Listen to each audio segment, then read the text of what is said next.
Farhod va Shirin dueti tiklanadimi? Kanalimizda birinchi marta kuzatib turgan bo'lsangiz, obuna bo'lishni va videoga like bosishni unutmang. Farhod va Shirin dueti tiklanishi mumkinmi? Hozirda yakkaxon ijod qilayotgan Farhod ushbu savolga javob berdi.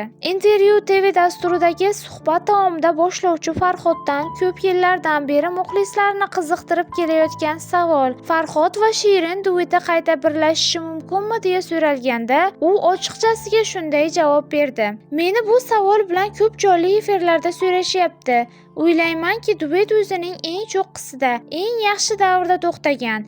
Bu ham aslida bir tomondan yaxshi deb bilaman. Shirin bilan hozir munosabatimiz yaxshi. Muxlislar uchun bir martalik duet yoki 15 yillik sog'inchga bag'ishlangan maxsus konsert qilishimiz mumkin. Men bunga qarshi emasman, lekin avvalgidek birga faoliyat yuritish, doimiy duet sifatida qaytish bu tiklanmaydi.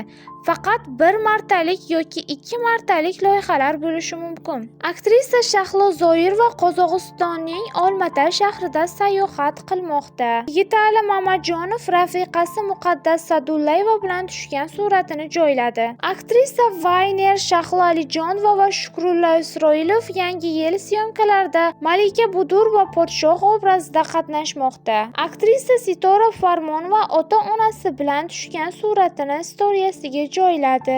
Aktrisa Feruza Normatova katta-yu kichik ne'matlarga shukrda bo'lgan insonning hayoti yaxshilanib boraverishi haqida yozmoqda. Asal Shodiyeva yana bir bor xolalik baxtiga erishdi. Aktrisaning singlisi Robiya o'g'il farzandli bo'ldi.